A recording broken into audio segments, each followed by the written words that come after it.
The wanted poster said she was dangerous, and the moment John Hadley laid eyes on Hazel Whitfield crouched behind a rain barrel in the back alley of Tucson, Arizona, with mud on her boots and fire in her green eyes, he understood exactly why someone had gone to the trouble of printing one. It was the autumn of 1882, and the territory of Arizona was the kind of place where a man could lose his name, his horse, and his life all in the same afternoon if he was not careful about which direction he faced. John Hadley had been careful for 31 years. He had made a profession out of careful, out of reading the land the way other men read scripture, out of following trails that twisted and doubled back until they gave up their secrets. He was not the biggest bounty hunter working the Southwest, and he was not the most feared, but he was known as the most persistent. And in the business of finding people who did not want to be found, persistence was worth more than size and reputation combined. He had ridden into Tucson 3 days prior with the poster folded inside his shirt pocket, creased along the lines where he had read it so many times that the paper was beginning to soften at the corners. Hazel Whitfield, age 24.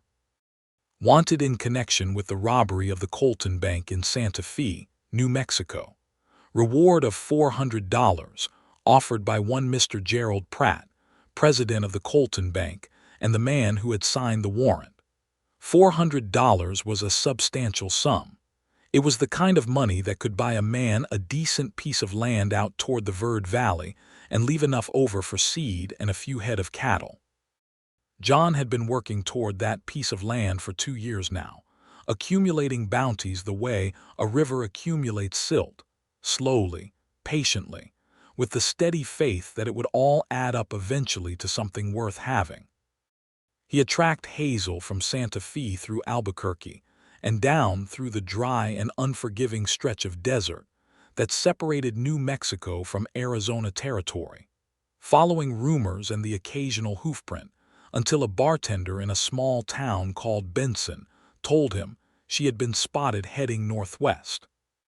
John had pressed onward, checking every boarding house, every livery stable, every small dry goods operation that might sell to a woman traveling alone, until the trail had narrowed itself down to Tucson.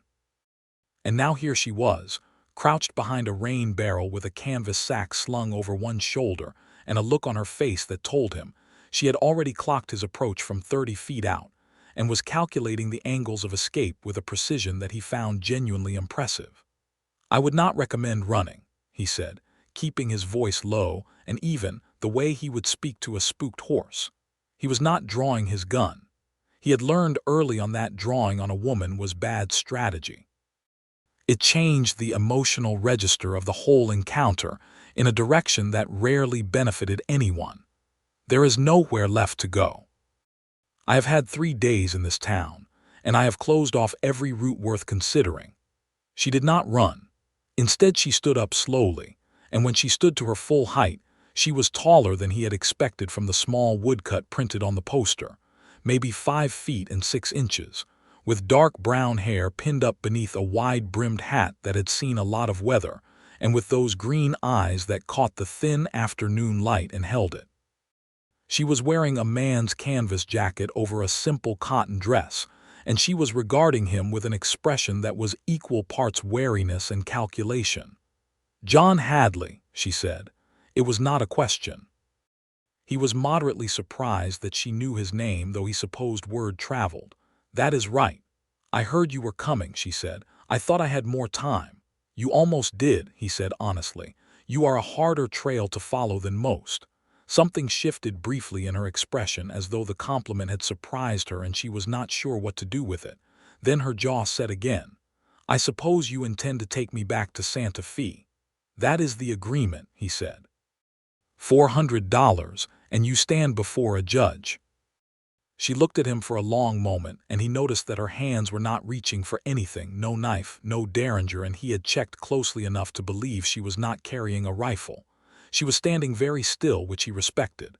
Some people panicked in this moment and made everything worse for themselves. She was not panicking. "All right," she said quietly, "but I want you to hear me first. "I will hear you tonight," he said. "We are not riding out until morning. The horses need the rest, and so do I." He gestured toward the alley's exit. "There is a boarding house on Pennington Street. We will go there now, and you will not run, and tonight you will say whatever you have to say, and in the morning I will make my decision about what happens next." It was a strange thing to offer. He knew it even as he said it, but something in the straight, steady way she was looking at him made him feel that this story was not entirely the one printed on that poster, and John Hadley had always believed that a man ought to at least be in possession of the full story before he acted. She nodded once. "All right, Mr. Hadley." The boarding house was kept by a Mexican widow named Senora Castillo, who charged 50 cents a night and served a supper that was plain but plentiful. John secured 2 rooms on the upper floor, adjacent to one another, and he told Senora Castillo simply that the woman was his cousin from back east who had gotten herself into some difficulty on the road. Senora Castillo looked at Hazel with the quiet, measuring gaze of a woman who had seen a great deal and asked no questions in response, which was the quality that John valued most in a boarding house keeper. They ate supper at the long table in the dining room along with 3 other guests, a traveling dry goods salesman from St. Louis who talked too much, and a pair of brothers heading down toward the copper mines near Bisbee who talked not at all.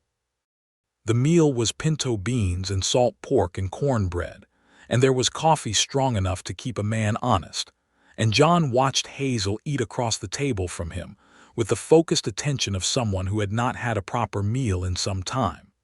She ate everything on her plate and accepted a second serving of cornbread without comment, and John thought that told him something too. Afterward, when the other guests had retired and Senora Castillo had cleared the table and withdrawn to her own quarters at the back of the house, John and Hazel sat alone in the small parlor, where a wood stove kept out the night's chill. There was one oil lamp burning on the side table, and it made the room feel smaller and more intimate than it actually was, casting soft, unsteady light across the worn horsehair sofa and the 2 straight-backed chairs and the braided rug that had once been bright and was now merely serviceable. Hazel sat in one of the chairs with her hands folded in her lap.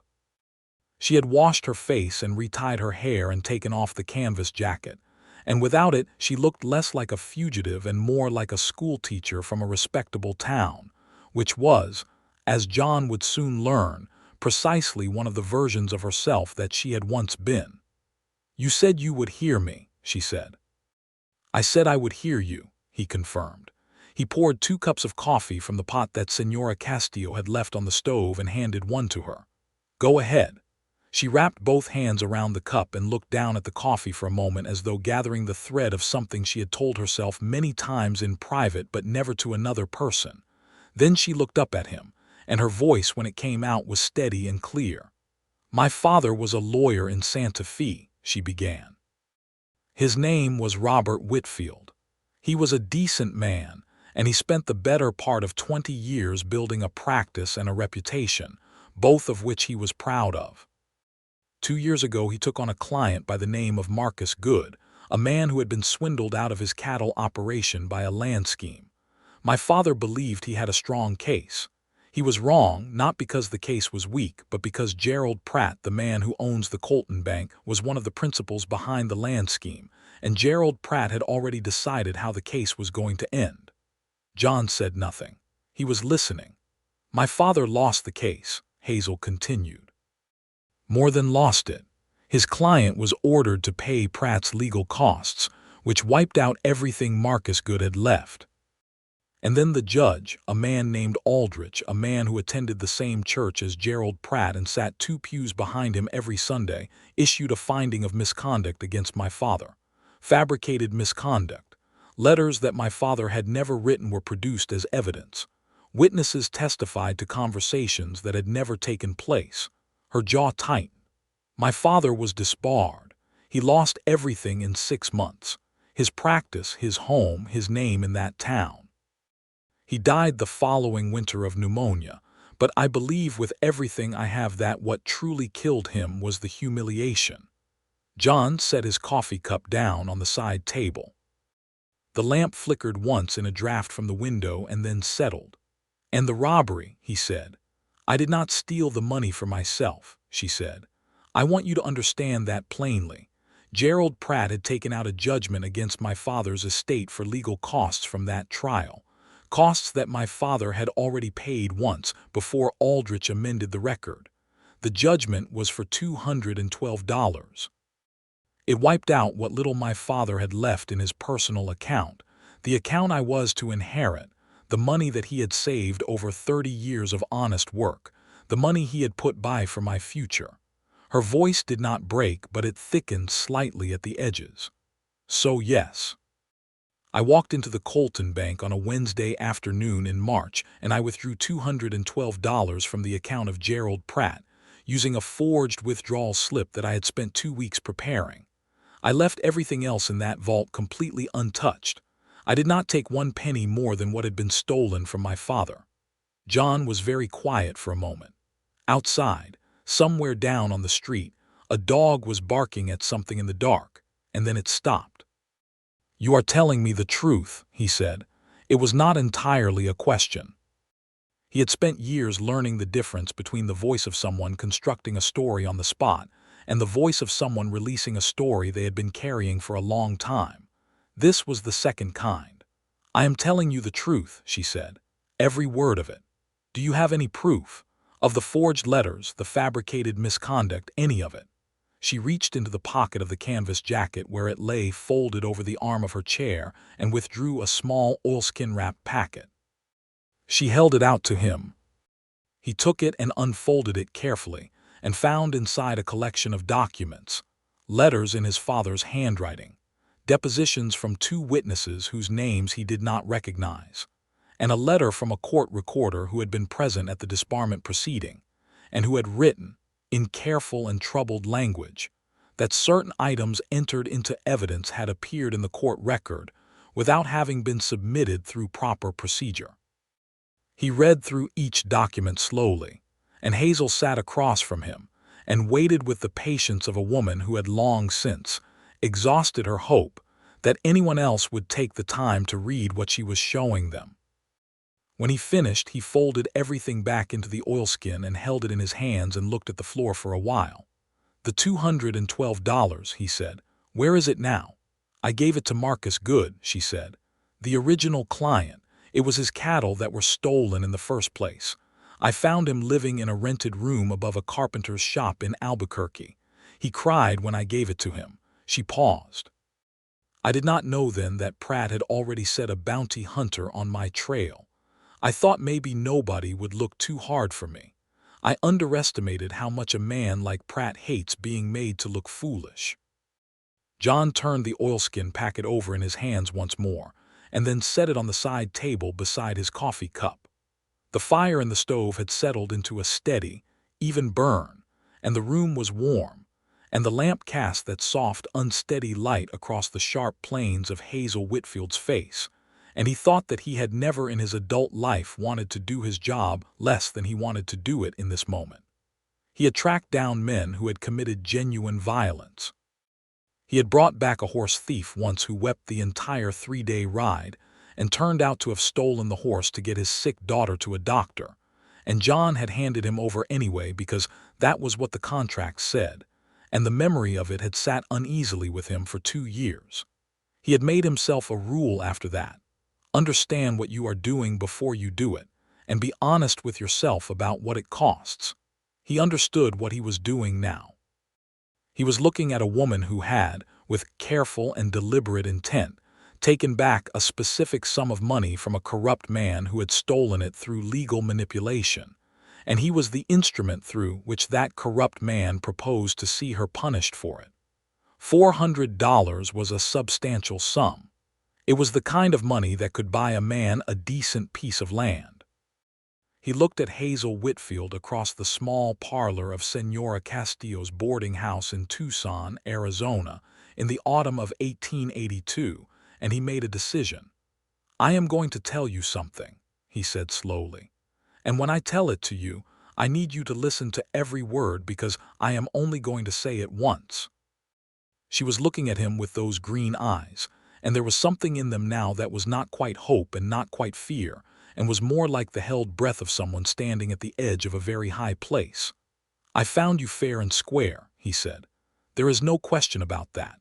You are the best trail I have followed in 2 years, and I tracked you every mile of the way, and I caught you because I am good at what I do." He paused. "But I am going to forget where I found you." The silence that followed lasted for several seconds. Hazel set her coffee cup down on the floor beside the chair with enormous care, as though it were very fragile and she was afraid of dropping it. "You would lose the $400, she said. "I know what I would lose," he said. "Pratt will hire someone else." "That is almost certainly true," he agreed. "Which is why you need to not be anywhere in Arizona or New Mexico when someone else comes looking. You need to move, and you need to move in a direction nobody would expect, and you need to do it starting tomorrow morning." She was staring at him. He could see her trying to understand his motivation, trying to find the catch in it, the angle he was working. He supposed he did not blame her. A woman who had been through what she had been through had good reason to be suspicious of unexpected kindness. "Why?" she asked finally. "You do not know me. I am nothing to you. Why would you give up $400? He picked up his coffee cup and looked into it for a moment before answering. "Because I just read your father's papers and I believe every word of them, and because I did not become a bounty hunter in order to be the tool of a man like Gerald Pratt. I had a father too." He set the cup down. "That is the whole of it. There is no other angle." She looked at him for a long time in the firelight, and her expression went through several things he could not entirely read, and then she pressed her lips together briefly and nodded. "Thank you," she said. The words were quiet and direct, and there was nothing performative about them. She meant them entirely. "You ought to get some sleep," he said. "You have a long ride tomorrow." "Where would you suggest I go?" she asked. The question was practical, not desperate. He thought for a moment. "Do you know anyone in California?" She shook her head. "I have never been west of the Colorado River." "West of the Colorado is where you need to be," he said. "There are settlements along the coast, up north from Los Angeles, small farming communities. A woman with your education and your ability to handle herself could find work as a school teacher without any difficulty. The kind of place where nobody asks about your past because they all have their own." He paused. "San Luis Obispo or Santa Barbara, one of those places. They have no connection to Pratt, no jurisdiction, and a population that mostly arrived there 10 years ago from somewhere else." She was quiet for a moment, absorbing this. "You have thought about this kind of thing before," she said. "What to tell people, where to send them?" "Occasionally," he said. It was more than occasionally, but that was not the conversation they were having. "You are not entirely what the reputation says," she said. He almost smiled. "The reputation is simplified," he said. "Most reputations are." She stood then, picking up the canvas jacket from the arm of the chair and folding it over her arm. She looked at him one more time with those careful, considering green eyes, and he looked back at her, and there was something in the exchange that he did not have a name for and that he was not yet willing to examine. "Good night, Mr. Hadley," she said. "Good night, Miss Whitfield," he said. She went up the stairs to her room, and John Hadley sat alone in the parlor with the dying fire and the single lamp and the oilskin packet of documents on the side table, and thought about what he had just done, and found that he did not regret it at all. He went to bed eventually and slept badly, which was unusual for him, and in the morning he woke early and went downstairs to find Hazel already at the table, drinking coffee and talking quietly with Senora Castillo, who was moving around the kitchen with the self-contained efficiency of a woman who had managed her own establishment for 20 years. The morning light came through the east window and caught the copper brown in Hazel's hair, and John stood in the doorway for a moment before she looked up and saw him, and something happened in that moment that he was not prepared for, and that he would spend the next several weeks trying to argue himself out of. Breakfast was eggs and beans and more of the strong coffee, and they ate mostly in silence, and when Senora Castillo went out to collect eggs from the yard, Hazel looked up from her plate and said, "I need to ask you one more thing." "Ask," he said. "The documents in that packet," she said. "The ones I showed you, I have no copies. If something happens to them, all the evidence of what was done to my father disappears." She was looking at him with the same direct, unblinking quality that he was already beginning to recognize as her essential way of operating. "I am not asking you to take on a fight that is not yours. But if you ever found yourself in a position to send those documents to someone who could use them, someone outside of Santa Fe, outside of New Mexico, a territorial judge or a federal circuit court, I would be grateful." He picked up the oilskin packet and turned it in his hands. "I will keep them," he said. "I cannot promise more than that right now." "That is more than I expected," she said honestly. After breakfast, he walked with her to the livery stable where her horse, a dun-colored mare of mixed breeding but evident stamina, had been stabled for the past 2 days. He checked the mare's feet and her tack and gave her a proper measurement of grain, while Hazel repacked her canvas saddlebag with the few supplies she had, adding the provisions that John pressed on her from his own kit: a tin of hardtack, a paper of dried beef, a small bottle of laudanum for emergencies, and a fresh canteen. She was saddled and ready to ride in 20 minutes, and she sat the mare well, he noticed, with the easy, balanced seat of someone who had grown up on horseback and not acquired the skill as an afterthought. "Follow the Santa Cruz River north until you reach the confluence with the Gila," he said, standing at the mare's head. "From the Gila, northwest to the Colorado. There are ferry crossings near Ehrenberg. Once you are across the Colorado, you are in California and you stay on the desert road west to the coast. It is a long ride, 2 weeks, perhaps a bit more. Keep your hat on and drink the water before you think you need it." "I know the desert," she said. "I know you know the desert," he said. "I tracked you through it."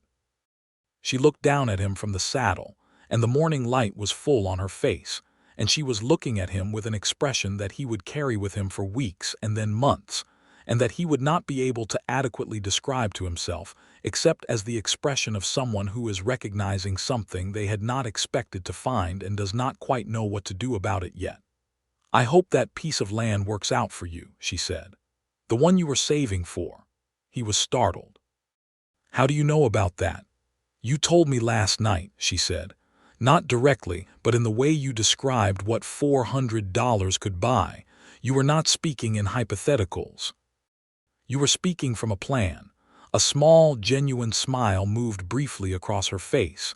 It changed everything about how she looked, turned her from careful and guarded to warm, and it hit him somewhere squarely in the chest. "I hope you get it." "So do I," he said. She turned the mare and rode out of the livery and into the Tucson morning, and John stood in the stable doorway and watched until she was gone around the corner at the end of the street. And then he stood there a minute longer looking at the empty street. And then he went back inside to saddle his own horse and figure out what he was going to do next. What he was going to do next, it turned out, was not go back to Santa Fe. He stood in the livery with his hand on his horse's neck, working through it logically, and the logic was plain enough once he let himself follow it. He was a man with an oilskin packet of documents in his shirt pocket, and a conscience that was giving him considerable trouble. And he knew enough about the federal circuit court structure to know that a judge by the name of Whitmore who sat in Prescott was considered a man of genuine integrity, the kind that was increasingly rare in the territories, a man who had, by all accounts, no affiliations with the railroad and banking networks that had taken over much of the formal legal architecture of New Mexico and Arizona. Prescott was 70 miles north. He could make it in 2 days.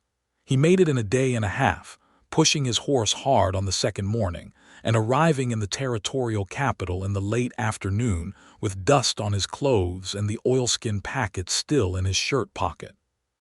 He found Judge Whitmore's chambers on Gurley Street and presented himself to the clerk and waited 2 hours on a wooden bench in the hallway before the door opened, and a heavy-set man of about 60 with reading spectacles pushed up on his forehead looked out at him. "You're the bounty hunter," Whitmore said. It was not accusatory, merely informational. "Yes, sir," John said. "Come in then." The next hour was the most important conversation John had participated in since he could not easily remember when. He laid the documents out on Whitmore's desk one by one and explained their provenance and what he understood of the case. And Whitmore listened with his spectacles now on his nose and his hands flat on the desk surface, and his expression growing progressively more serious.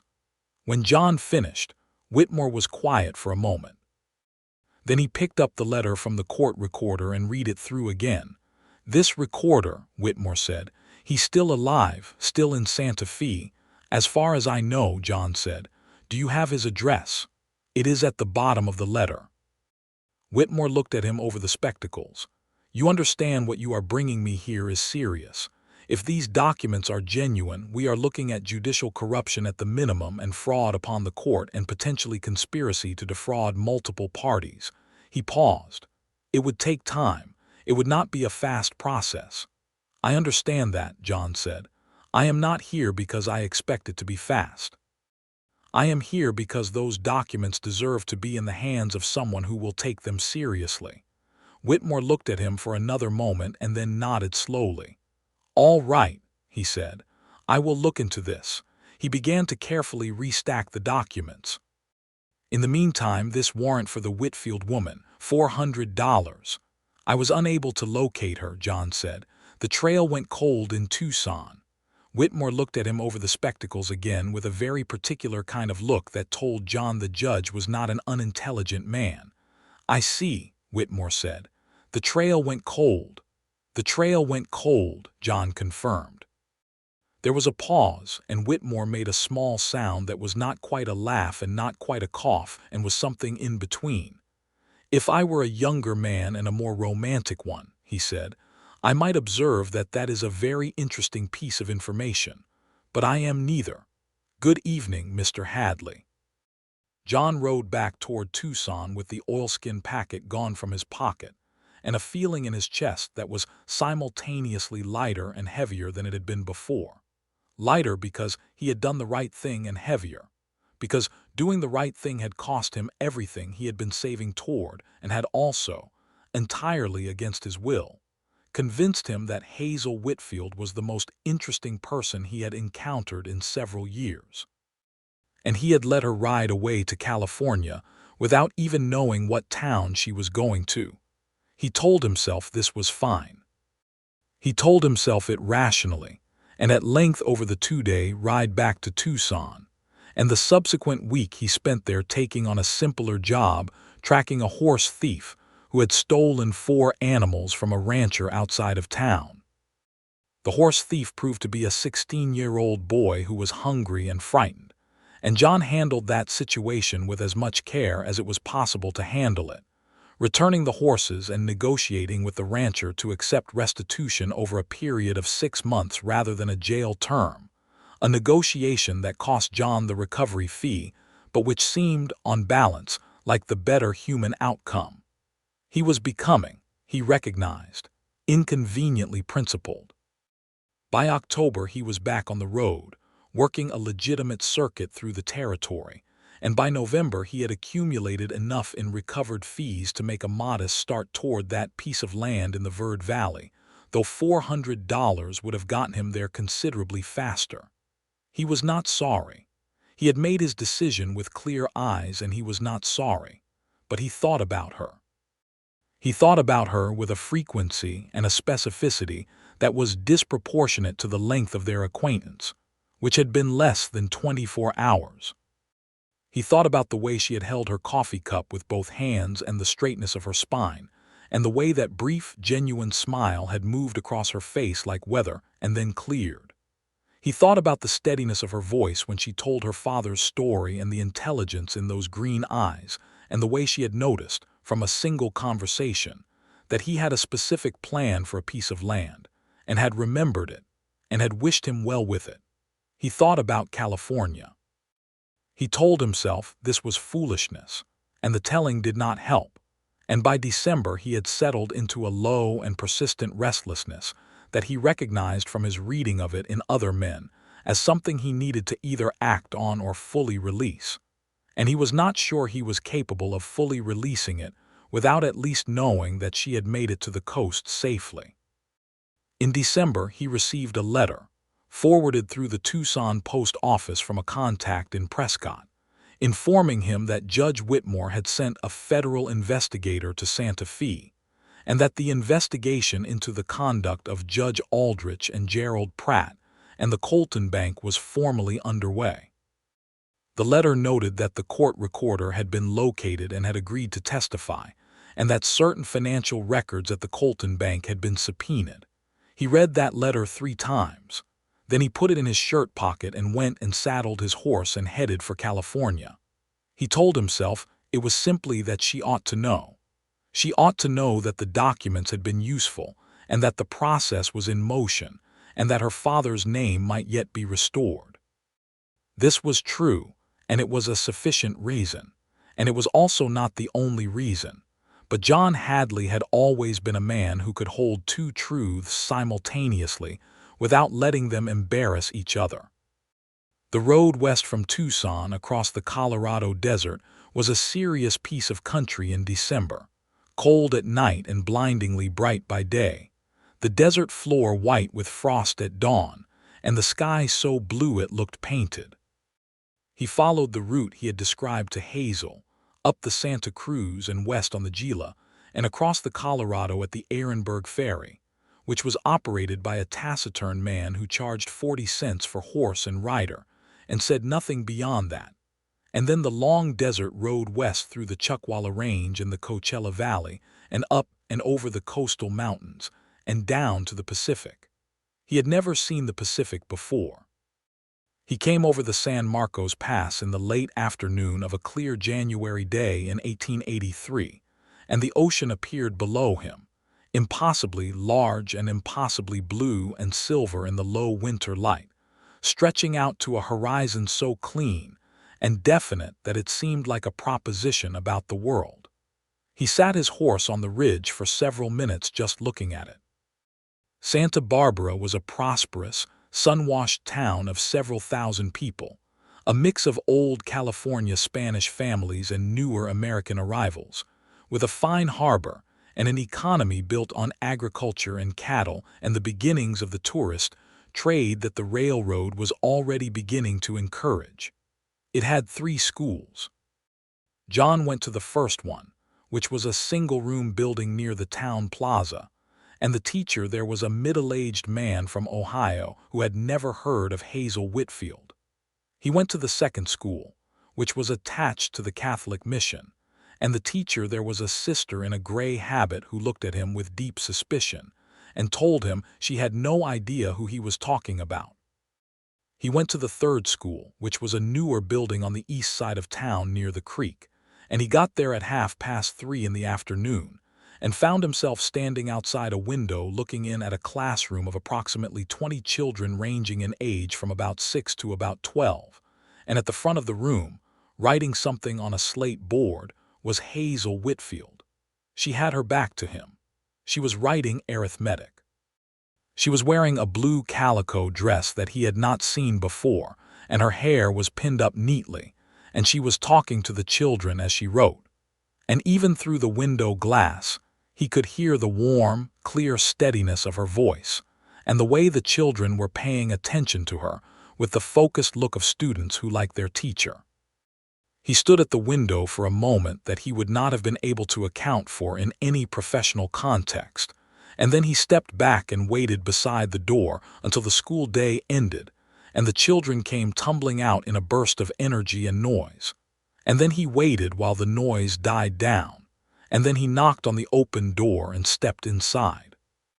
She had her back to him still, erasing the slate board, and she turned at the sound of his step on the wooden floor and looked at him across the empty classroom for a moment in which neither of them said anything at all.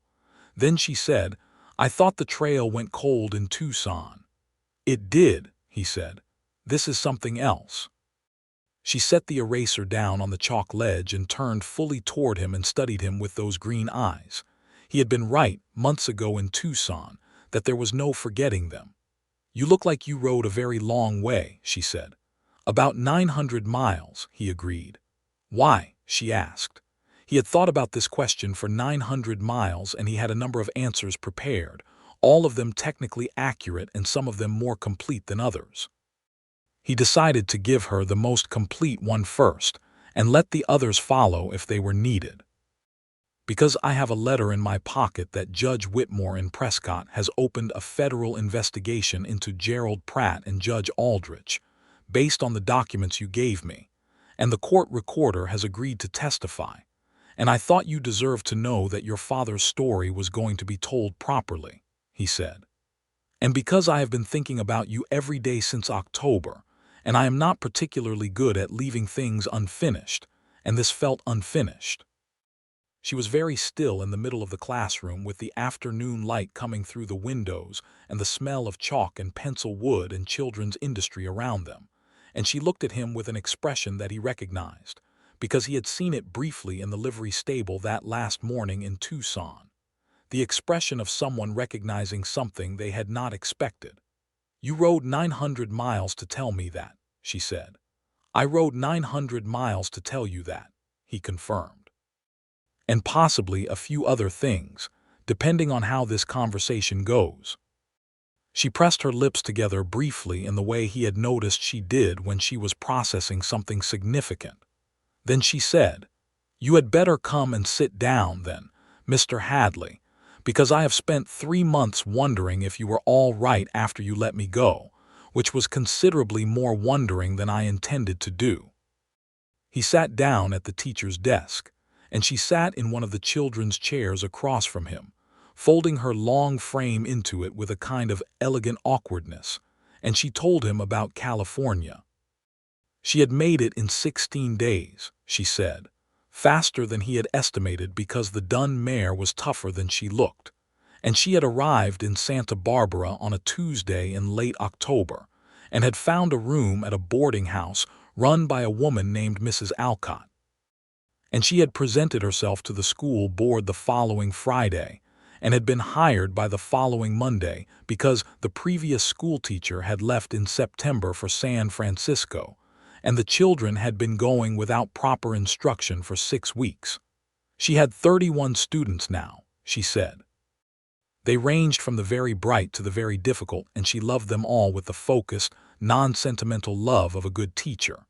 She had a small rented room in a house behind the mission with a fig tree in the yard and a view of the mountains to the north, and she had begun to feel, tentatively, that this was a place where she could build something. "Are you happy here?" he asked. It was a direct question, and he asked it directly, because he had always found that the most useful approach. She considered it honestly. "I am working toward it," she said. "Happy is something I am rebuilding from the foundation, but this place helps." "That is a good answer," he said. "What about you?" She said, "The land in the Verde Valley, did you get it?" "Not yet," he said. "I have made a start. I'm about $400 short of where I intended to be at this point." Her expression shifted into something complicated and soft. "I am sorry for that," she said quietly. "Do not be," he said. "I made a choice. I would make it again." She looked at him for a moment. "Why did you really do it?" she said. "I believed you in Tucson when you said it was about your father, about principle. But you rode 900 miles to find me in January. That is not just principle." He looked at her steadily. "No," he said, "it is not just principle." The silence between them was the kind that does not require filling. "I do not know what you are looking for," she said carefully, "whether you intend to stay or whether this is just something you needed to see through to the end. I do not have a clear answer to that yet," he said honestly, "but I think the only way to arrive at one is to stay long enough to find out. You would stay in Santa Barbara." "I do not have anywhere pressing to be," he said. "My horse is stabled at the livery down the street, and I have approximately $40 in my pocket, which will cover board for a few weeks, and I am reasonably capable of finding work." He paused. "I am also reasonably capable of leaving, if you would rather I did." She looked at him for a long time in the afternoon light of the empty classroom with the chalk dust settling in the still air, and then she said, "I would not rather you did." That was January. By February, John Hadley had found work with a cattle rancher in the hills above Santa Barbara, a capable and fair-minded man named Delaney who needed a hand who could ride well and keep his head in difficult situations, both of which John could do. The work was honest and physical and paid $1 a day, which was enough to live on and to slowly, steadily add to the account he was building at the small bank on State Street. He saw Hazel twice a week, at first carefully, and with the deliberate restraint of two people who are being honest with themselves about what they are doing. They walked along the harbor in the late afternoons when her school day was done, and they ate supper together at the small Spanish restaurant near the plaza on Friday evenings, and they talked with the unhurried, wide-ranging conversation of people who have a great deal of genuine interest in each other, and are not yet in a hurry because they have been through enough to know the value of slowness. He learned things about her. She had read extensively, mostly history and natural science, because her father's library had been strong in both. She had learned to ride before she learned to read, on the rough scrubby hills outside Santa Fe where her mother, who had died when Hazel was 12, had kept horses. She was a good cook when she had a kitchen to work in, which she currently did not, since her room at Mrs. Alcott's came with board. She was patient with almost everyone but had a low tolerance for dishonesty and pretension, and would let you know about it with a directness that was occasionally alarming and always clarifying. She had been engaged once, she told him, in Santa Fe, to a young lawyer named Thomas who had been a friend of her father's, and who had broken the engagement 6 weeks after her father's disbarment, citing his professional concerns, which was the coward's way of saying he did not want to be associated with the scandal. She spoke of it without bitterness, but with a clarity that told him the experience had been instructive about the difference between people who were with you in the ordinary times and people who were with you in the difficult ones. John told her things in return. He told her about growing up in Kansas, the son of a wheat farmer who had worked himself to exhaustion and died when John was 22, leaving a farm that John had tried to keep going for 2 years before the drought finished what his father had started. He told her about drifting into bounty work by accident, through a circumstantial friendship with a deputy sheriff in Dodge City who had needed a man with good tracking skills and a willingness to ride into uncertain situations. He told her about the years of it, the good and the uncomfortable and the moments of genuine moral difficulty, and she listened to all of it with the same quality of attention she brought to everything, which was complete and non-judgmental and intelligent. "Do you want to keep doing it?" she asked one evening in March, sitting on the harbor wall with her feet dangling and the Pacific moving below them in the last of the daylight. "No," he said. It was the first time he had said that clearly to another person, and it had the sound of a truth that had been waiting. "The land," she said. "Yes," he said. "The land, a real operation, something to build." She was quiet for a moment looking at the water. Then she said, "What kind of operation?" "Cattle to begin with," he said. "The Verde Valley has good grass and a reliable water source. It is a sensible place for it. I have been in contact with a land agent in Prescott. There is a parcel of about 300 acres that has been available for some time, good bones to it, a creek on the south boundary and a stand of oak on the north." She turned to look at him. The evening light was doing that thing again, the thing it did in certain slanting hours that caught the copper green of her eyes and made them look like something from a painting. He had stopped trying to be neutral about it. "You have been planning it in some detail," she said. "I have had the plan for 2 years," he said. "The details have shifted somewhat recently." She held his gaze. "Shifted how?" He turned to face her properly on the harbor wall, which required adjusting his position so that he was looking at her directly in the honest, unmediated way that she had always deserved to be looked at. "I want to be clear about what I am saying," he said. "I am not speaking out of impulse. I have thought about this carefully for several months. I think that you are the most remarkable person I have encountered in my life, and I think that if you are willing, the plan I have for that land would be considerably better with you in it." He paused. That is not a particularly elegant way to put it, and I apologize for that. She was very still. The ocean moved below them, and the last of the daylight sat on the water, and in the quiet she said, "Are you asking me to marry you?" "I am," he said, "if you will have me."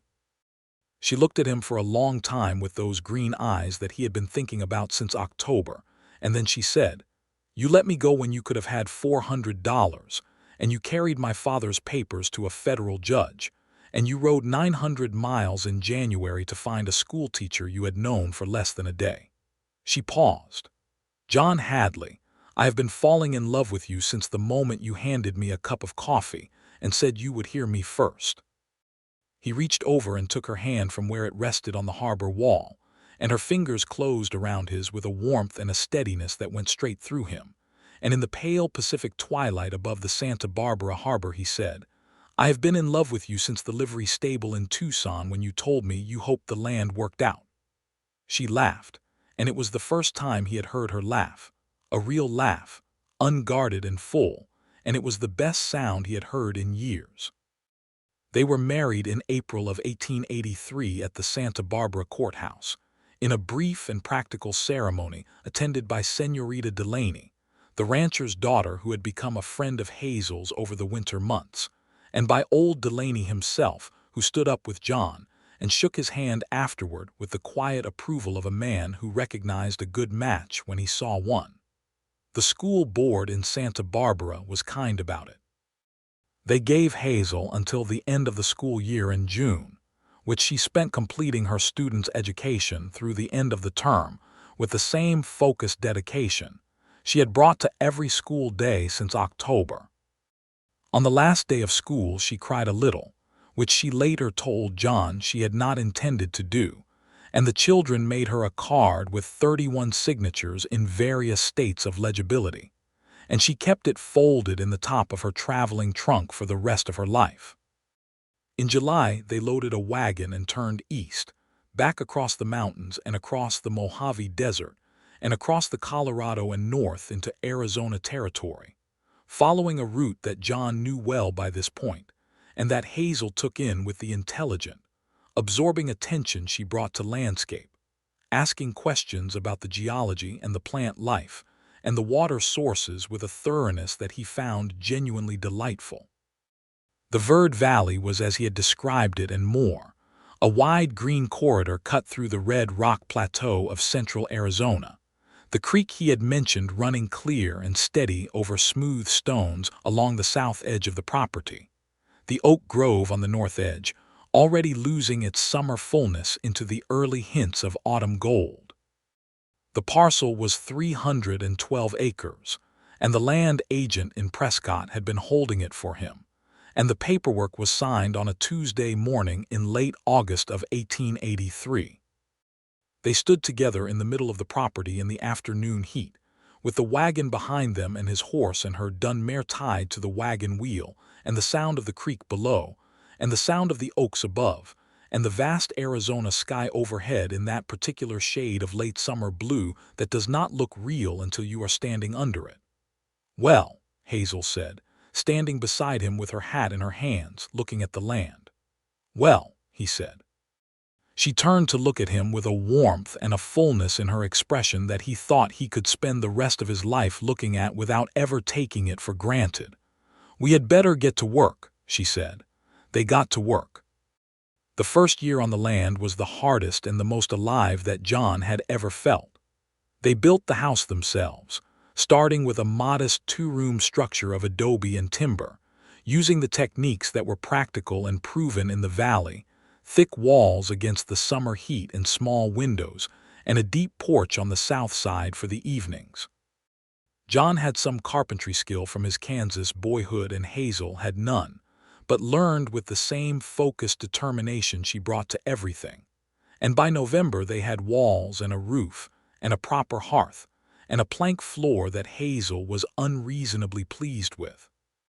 They purchased their first cattle in September, 20 head of mixed longhorn and shorthorn from a rancher near Prescott who was reducing his herd, and John hired a young hand named Tobias, a Mexican vaquero of about 20 who knew the valley country and was the best roper John had seen outside of a professional competition.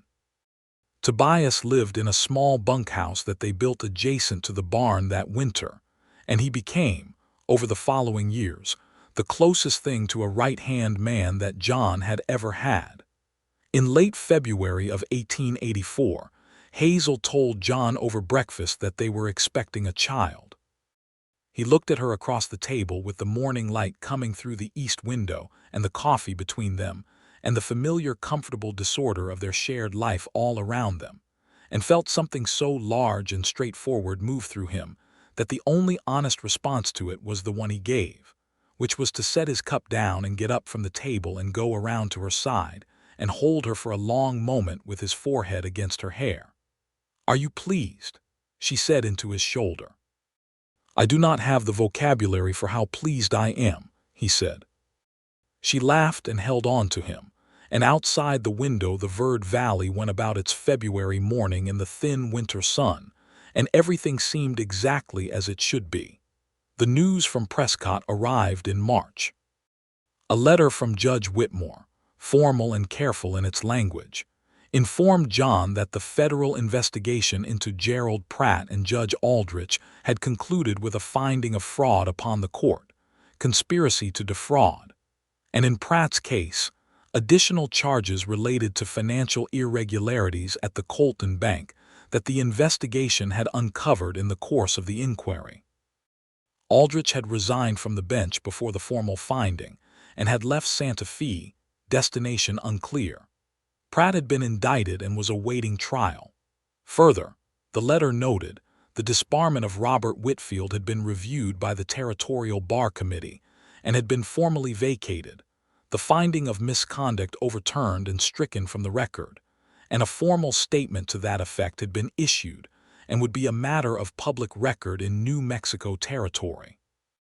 John read the letter twice and then folded it and went to find Hazel, who was in the kitchen garden that she had been developing in the protected corner against the south wall of the house, on her knees in the dirt with her hat brim shading her face and her hands in the soil, planting the early spring seeds she had ordered from a catalog in Prescott. He handed her the letter without speaking.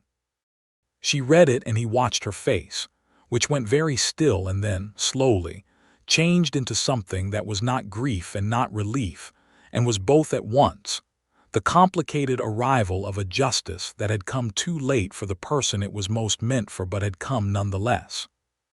She pressed the letter against her chest for a moment with both hands, looking past the garden wall at the middle distance at the oak-studded hills and the big Arizona sky. Then she looked at John. He would have been so relieved, she said. Her voice was steady but her eyes were bright. He cared so much about his name, not for vanity. He just believed that a man's name was the record of his integrity, and losing it was like losing the proof that he had tried. "His name is restored," John said. "The record says it clearly." She pressed her lips together and nodded. Then she held the letter out to him and said, "Keep this somewhere safe, please." "I will," he said. She looked at him for a moment more and then she said, "Thank you, John, for the documents, for the judge, for all of it." "You thank me already," he said. "I know," she said. "I needed to say it again." He knelt down beside her in the kitchen garden in the warm March morning and helped her plant the rest of the seeds, and neither of them spoke for a while, and the quiet between them was the kind that belongs only to people who have gotten through something together and do not need to explain it. Their son was born in October of 1884, in the house that they had built, delivered by a midwife named Mrs. Raised from the Mexican settlement 2 miles down the valley, who was calm and experienced and entirely unimpressed by John's considerable anxiety throughout the process. The labor was long and it was a difficult night, and John spent most of it on the porch with Tobias and old Delaney, who had ridden down from Prescott on hearing the expected date, walking back and forth in the cold October dark while the stars moved overhead and the creek ran on its steady course below. When Mrs. Rays came to the door of the house and said that both mother and child were well and would he like to come in now, John went inside and found Hazel sitting up in the bed they had made together from good Verde Valley timber, holding a wrapped bundle, with that particular exhausted and luminous quality that the best nights leave on a person, and she looked up at him and said, "Come and meet your son." He sat on the edge of the bed and she put the baby into his arms, and he held his son for the first time in the lamplight of the room they had built with their own hands on the land he had saved toward for 3 years. And the baby had dark hair and eyes that were not yet the color they would settle into, and he was the most extraordinary and ordinary thing John had ever held. "What should we call him?" Hazel asked. John thought about it for a moment. "Robert," he said, "if you are willing." Hazel's breath drew in softly. She reached out and touched the baby's small hand, which was curled against John's chest. "Robert," she said. "Yes." Robert Hadley grew into a sturdy, curious, dark-haired boy who was on a horse by age 3, and in love with the land in the instinctive, proprietary way of children who grow up on a specific piece of ground. He had his mother's green eyes, which arrived by his first birthday as the baby blue settled out of them, and his father's quiet, observant way of taking in the world before he acted on it, and Hazel's directness in conversation, which was occasionally startling in a small person and universally charming. The ranch grew. John added cattle through careful acquisitions over the first 3 years, building the herd to over 100 head by 1886, and added 20 more acres along the creek in 1885, when the adjacent parcel became available. Tobias stayed on and became, in the practical sense, a partner in the operation, his skills and knowledge of the valley country complementing John's strategic instincts in ways that made the whole thing considerably stronger than either could have managed alone. John paid him fairly and gave him an increasing share of the decisions, and Tobias in turn brought his younger brother Eduardo on as a second hand when the herd grew large enough to need him. Hazel opened a school in the valley in 1886. There were by that point 11 children between the ages of 5 and 14 within riding distance of the Hadley Ranch, and she convinced the parents of 8 of them to contribute materials toward a small schoolroom that they built together over 2 weekends in early spring, a project that John organized and Tobias built the frame for, and Hazel whitewashed inside and furnished with a proper slate board that she had ordered from a supplier in Prescott.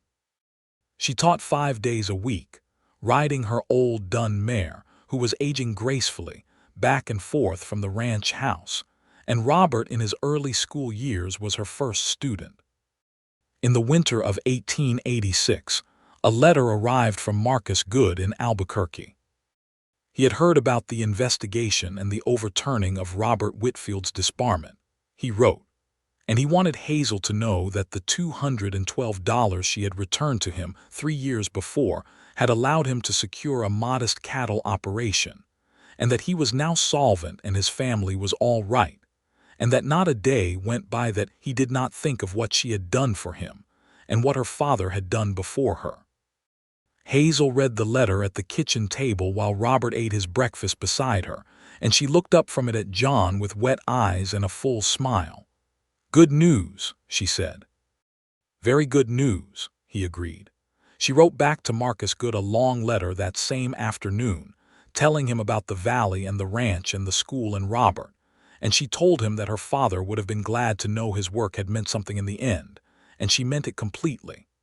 Gerald Pratt's trial in Santa Fe concluded in the spring of 1887. The verdict was guilty on multiple counts, and he received a substantial fine and a prison term of 3 years.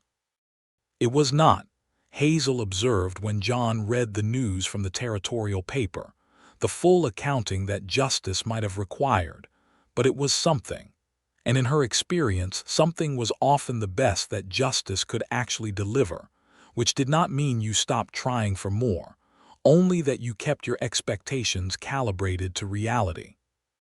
John agreed with her, and he thought that her ability to hold that position, to want more justice, and to accept the partial justice that arrived without bitterness or disillusionment, was one of the many things about her that he found profoundly, quietly admirable. They had a second child in the summer of 1887. A girl this time, arriving in August with the same steady difficulty of her brother's birth, and the same quality of wonder in the room after, the same extraordinary ordinariness of a new person making themselves known for the first time. They named her Clara after Hazel's mother, and Clara arrived into the world with a volume and a determination that made Mrs. Reyes laugh and Hazel say, with tired certainty, that this one was going to have opinions about everything. She was right. Clara Hadley had opinions about everything from the beginning, stated them clearly and early, and was the joy and occasional exasperation of the entire household from the moment she arrived. Robert adored her with the protective, slightly bewildered devotion of a 3-year-old brother confronted with the permanent arrival of a sibling.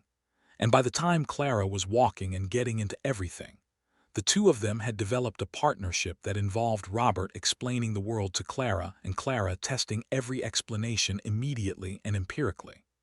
The ranch settled into a rhythm that John loved with the practical, wholehearted love of a man who has built something real.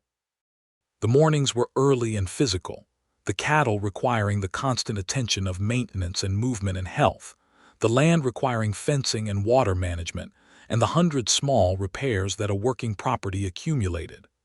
The afternoons varied, and the evenings were the best part, when the day's work was finished and the light came across the valley in its long, amber, end-of-day quality, and the house smelled of supper, and the children's voices came from somewhere in the yard. He thought sometimes, on those evenings, about the man he had been in the years before Tucson, moving through the territory with his tracking skills and his contract, and his plan for a piece of land, self-contained and purposeful and alone. That man had been doing his best with what he had, which was honest, and John did not regard him with condescension, but he was clear-eyed about the difference between that life and this one. Hazel found him once in the autumn of 1888 standing on the porch at dusk looking out at the valley with a particular expression on his face, and she came and stood beside him and looked out at the same view, and after a moment she said, "What are you thinking about?" "About Tucson," he said. She considered this. "Good memories or difficult ones?" "Good," he said. "The parlor at Senora Castillo's, the lamp." She was quiet for a moment, and then she said, "I think about it too. I think about what would have happened if you had simply been the man the reputation said you were." "Nothing good," he said. "Nothing like this," she agreed.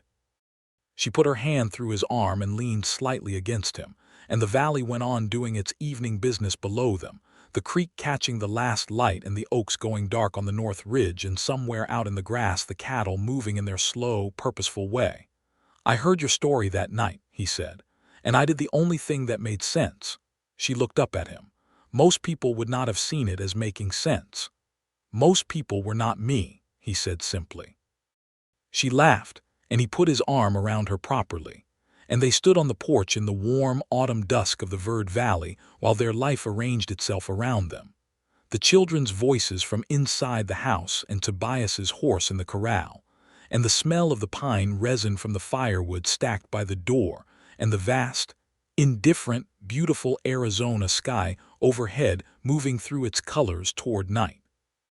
In 1889, Judge Whitmore retired from the bench in Prescott and sent John a final letter summarizing the outcomes of all the legal matters he had been involved in following their conversation in 1882. Aldrich had eventually been located in Colorado and had faced a separate proceeding in which he was formally sanctioned, barred from any judicial service permanently. Pratt had served his term, and upon release had left New Mexico entirely. The Colton Bank had been reorganized under new management, and the financial irregularities that the investigation had uncovered had been corrected to the extent that the new management was willing to go, which was imperfect but represented a genuine improvement over the previous state of affairs. Whitmore noted in his letter that he had always suspected that the trail going cold in Tucson had been a matter of choice rather than circumstance, and that whatever choice had been made there, the consequences of that choice had been, on balance, considerably better for the world than the alternative would have been. He signed himself with respect and wished them well. John read the letter and handed it to Hazel, and she read it at the kitchen table with Robert doing his schoolwork beside her. And when she finished, she folded it carefully and added it to the small tin box where she kept the letters and documents that mattered, Marcus Good's letter, and the formal notice of her father's disbarment being vacated, and the original poster, which she had found in John's things during their first year on the ranch and kept without comment because it was part of the story and the story was hers. "That is the end of it," she said. "The legal part," John said. She nodded. "The legal part." She was quiet for a moment. "I would like to go to Santa Fe," she said. "Someday, not soon, just eventually. I would like to go to the cemetery and tell my father." "We will go," he said, "when the timing is right." They went the following spring, in March of 1890, leaving Tobias and Eduardo in charge of the ranch and traveling by wagon with both children, who were 5 and almost 3, and found the journey the greatest adventure of their young lives. Santa Fe was larger than Hazel remembered it, and the courthouse had new paint, and the street where her father's office had been was now occupied by a dry goods concern, and she stood in front of it for a long moment and then walked on. The cemetery was on the east side of town, a well-maintained space with a low adobe wall and iron gate, and her father's grave was where she had left it when she fled, 3 years after his death, still bearing the plain stone she had chosen for him with his name and his dates and the single word she had picked, because it seemed to her the truest thing she could say about him, which was honest. She knelt beside the grave with her hand on the stone and talked to him quietly for a few minutes, while John stood back with the children and let her have the privacy of it. He watched her from a respectful distance and saw her shoulders settle into something easier as she talked, as though the carrying of a long-held weight was being set down at the proper place at last. When she stood and came back to them, her face was clear and calm, and Robert took her hand immediately, the way he had learned to do when he sensed that something important and adult had happened. "All right?" John asked. "All right," she said. And she smiled at him with the full, uncomplicated warmth of a woman who has done what she needed to do and is ready for what comes next. They spent 3 days in Santa Fe. They ate in the restaurant on the plaza and walked through the old market and let the children run in the courtyard of the palace of the governors. And John bought Hazel a turquoise ring from a silversmith whose family had been making jewelry in the territory since before there was a territory, a small oval of sky-blue stone set in worked silver. And he put it on her finger in the middle of the market plaza on a Thursday morning with the sun on the warm adobe walls, and the children investigating a cart of dried chilies nearby, and Hazel looked at the ring and then at him with those green eyes and said, "You are going to make me cry in public." "Probably," he agreed. She laughed and he held her hand, and the market went on around them in the warm spring morning, and they were happy with the full, substantiated happiness of people who had built something real out of difficult material. The ride home through the mountains and south into Arizona was easy and beautiful in the spring warmth, and the children slept in the wagon bed in the afternoons and were endlessly energetic in the mornings, and Clara developed a powerful and sustained interest in the horses that kept her occupied for most of the journey. The Verde Valley was green in April, the new grass coming up in the meadows and the creek running high with snowmelt from the mountains to the north.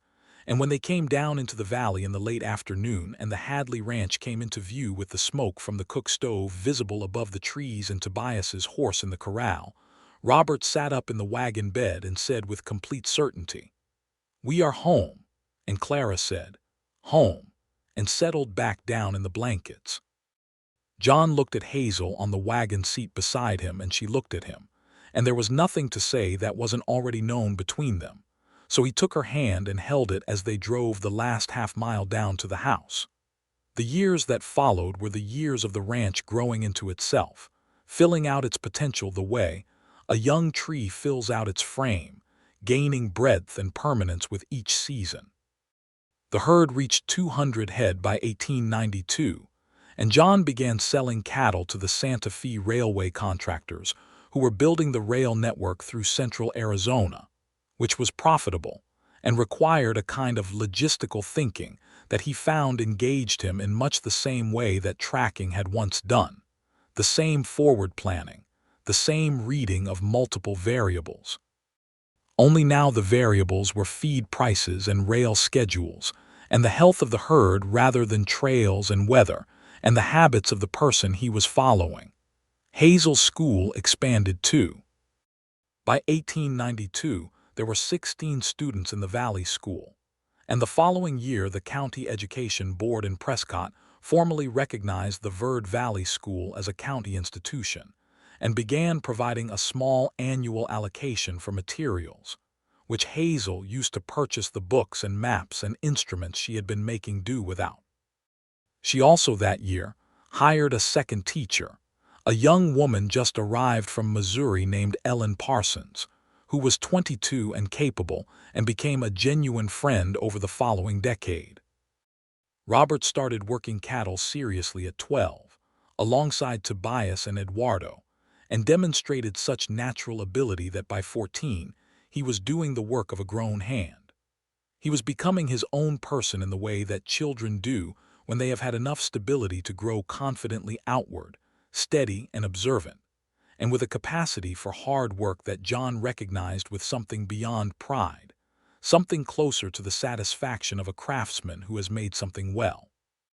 Clara was different, as children in the same family are always different, all bright angles and quick opinions, and an interest in the natural world that manifested as a collection of pressed plants and bird feathers, and interesting stones that occupied an ever-increasing corner of the room she shared with nobody. Because Robert had long since moved to the small second bedroom they had added to the house in 1889. She was going to be a scientist or a teacher or both, Hazel said, and the certainty in her voice was the certainty of a woman who knows her daughter. In the winter of 1893, something unexpected arrived from California, a letter from Santa Barbara, from a woman whose name John did not initially recognize, but whose address, the street with the creek and the old mission, brought back the whole of that January afternoon, the ride over the San Marcos Pass, and the first sight of the Pacific and the classroom where Hazel had been writing arithmetic on the slate board. The letter was from Senora Castillo. She had been in Santa Barbara since 1885, when her son had moved her there, and she had recently encountered, in the boarding house network that connected such establishments along the coast, a reference to a woman named Hazel Hadley, née Whitfield, formerly of Santa Barbara, and had put the pieces together.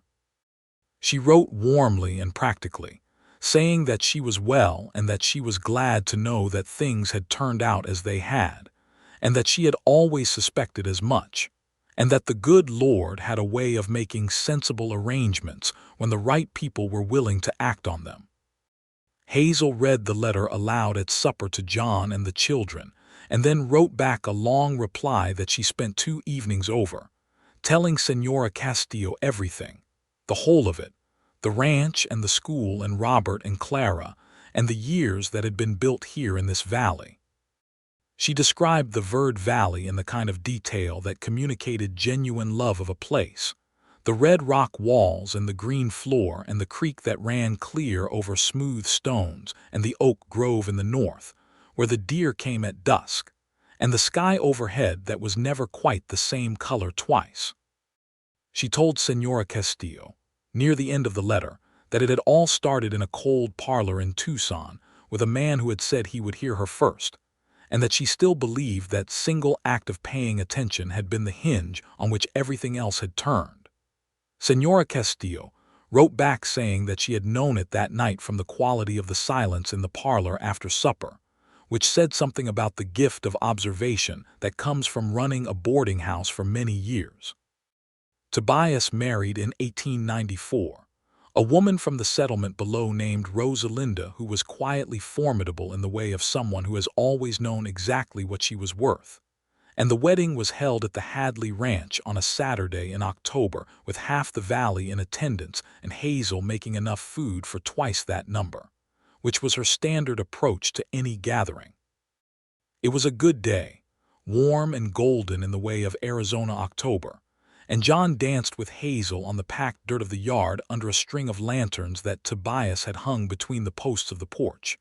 And they were not graceful dancers, either of them, but they were happy ones. And at some point in the middle of it, Robert appeared at John's elbow and asked his mother to dance with the solemn courtesy of a boy who is 12 and has decided to take something seriously. And Hazel took his hands and they danced. And John stood at the edge of the yard and watched them with the full, present happiness of a man who is exactly where he is supposed to be. By the later years of the decade, the Verde Valley had grown around them. Other families had settled the land up and down the creek, and the Hadley Ranch, as the oldest and best established operation in the area, occupied a natural position of some gravity in the community. Not formal authority, but the practical authority that comes from longevity and the willingness to help when help is needed. John had served twice on the county grazing board in Prescott and had been asked to serve again, and had declined because the ranch needed him more than the board did. But he maintained the relationships with the county officials that allowed problems to be addressed when they arose. Hazel's school had become the center of something broader than education in the valley, a gathering point where people exchanged information and addressed shared concerns and argued about the county's plans for new roads and debated the merits of various agricultural approaches. And Hazel ran all of this with the combination of genuine engagement and firm management of the conversational flow that characterized her approach to everything.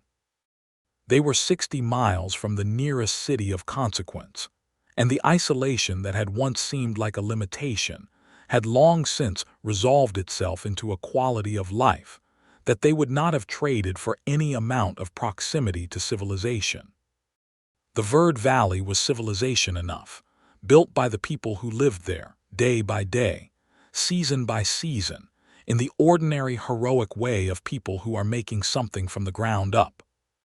One evening in the late autumn of 1897, they were sitting on the porch in the way they often did at the end of the day, the valley going blue and gold in the dusk light and the first stars coming out above the east ridge. And Hazel was reading and John was looking at the land in the way he had not entirely stopped doing since the first day he had stood on it and thought, "This is mine. This is ours. This is real." "Robert is going to want to run this place someday," Hazel said without looking up from her book. "I know it," John said. "That is good," she said. "He loves it the way you do." "He loves it the way we both do," John said. "He got it from both of us." She looked up from the book then and looked at him across the porch in the familiar, easy way of people who know each other so completely that a look contains whole conversations. "Do you remember," she said, "when you found me behind that rain barrel and you said there was nowhere left to go?" "Vividly," he said. "I was so frightened," she said. "Not of you exactly, of what you represented, the end of the road." She paused. "And then you said you would hear me first and everything shifted. I thought your eyes were the most extraordinary thing I had ever seen," he said. "I think I decided in the first 30 seconds that there was more to this situation than a wanted poster." She smiled. 30 seconds, very romantic." "I am a practical man," he said. 30 seconds was enough." She laughed and he looked at her in the last of the dusk light. His wife of 14 years. The woman who had been behind a rain barrel in Tucson with mud on her boots and fire in her eyes, who had told him her story in a boarding house parlor and trusted him with it entirely, who had built a school and a kitchen garden and raised 2 extraordinary children and made this particular piece of Arizona ground into the best place he had ever been. And he thought that the best decision he had ever made was the one he made in the autumn of 1882 when he looked at a $400 bounty and chose something better. "I am glad you heard me," she said. "I will always be glad I heard you," he said. She reached across the small distance between their chairs and took his hand, and the stars came out one by one above the Verde Valley, and the creek ran on its steady course below the house, and the cattle settled into the night pasture, and the oaks on the north ridge went dark against the sky, and the lamp inside the house cast its warm light through the window. And Robert's voice and Clara's voice came faintly from inside the house in the middle of some argument that would resolve itself by morning, as their arguments always did, and the whole of the life they had built together arranged itself around them in the comfortable, unassuming, permanent way of things that are exactly what they are meant to be. John Hadley had tracked a great many trails in his years as a bounty hunter, and he had found what each of them led to, and he had made his judgments about the value of what he found. He had never found anything worth more than what he had found behind a rain barrel in Tucson, Arizona, in the autumn of 1882. He had let her go that morning and followed her across 900 miles of desert and mountain and ocean-lit coast, not because the trail demanded it, but because some part of him had known, from the moment she looked at him with those green eyes and asked him why, that this was the trail worth following. And here, on this porch in this valley, with this woman's hand in his and the stars coming out above the land they owned together, and the sound of their children inside the house they had built together, the trail ended in exactly the right place. It had always been heading here. He had just needed to have the sense to follow it. In the years that followed, the Hadley Ranch became something that outlasted its founders in the way that the best things do, not by plan, but by the accumulated weight of everything that had been done there with honest intention. Robert took over the day-to-day operations by the time he was 20, and he ran them with the quiet competence of a man who had been watching how it was done his whole life. Clara went to school in Prescott at 16 and came back at 18 with a teaching certificate and a head full of ideas about natural history education that she implemented with a thorough disregard for the conventional curriculum. And the children of the Verde Valley learned the names of every plant and bird and stone in the area and grew up knowing the land in their bones. Tobias and Rosalinda's children ran with Robert and Clara through the fields and along the creek, and Eduardo's family lived on the south end of the property, in a house that John and Eduardo had built together in 1896.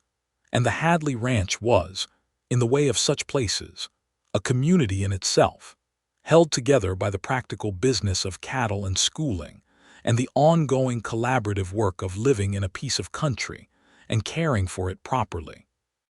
Hazel kept teaching until 1905, when she was 47, and the county had built a proper school with 3 rooms and 2 additional teachers, and her retirement from formal teaching was marked by a gathering of people from throughout the valley that she was genuinely embarrassed by and genuinely moved by in equal measure.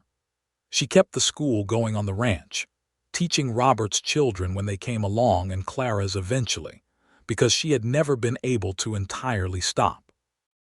John stopped working cattle daily sometime in his late 50s, when his knees made the kind of arguments that could not be entirely dismissed, and he spent more time on the work of managing the operation rather than physically executing it, which suited him because his mind had always been the better part of his skills anyway. He still rode out most mornings, checking the fence lines and the water sources and the herd, because the land was not something he was ever going to be willing to merely observe from a distance. He and Hazel sat on that porch in the evenings as long as they were both able to, watching the valley go through its colors and its seasons with the patient, full attention of people who have never taken it for granted, who have always known that they are where they are by a series of choices that could have gone otherwise and did not. The story of the bounty hunter who forgot where he found her was not a story they told often or loudly. It was the story that lived in the quiet between them, in the particular way that John looked at Hazel when she was not watching, and the particular way Hazel smiled at him sometimes, small and private and completely certain, and in the turquoise ring that she wore every day of her life, and in the small tin box of letters that sat in the top drawer of the dresser in their room, and in the way that the whole of the Verde Valley life had a quality of something deliberately chosen and carefully kept. It was the story of a man who caught a woman fair and square, and heard her story, and made a decision in a cold parlor by lamplight that cost him $400 and gave him everything worth having. It was the story of a woman who lost her father and her name and nearly her freedom, and found, in the least likely of places, in the hands of the man sent to bring her back, the beginning of something that would outlast all of it. The grief and the injustice and the long hard road west outlast and surpass it in every direction, growing like the land grew, steadily, seasonally, with deep roots and patient intention, into something that was, in the fullest and most accurate sense of the word, home.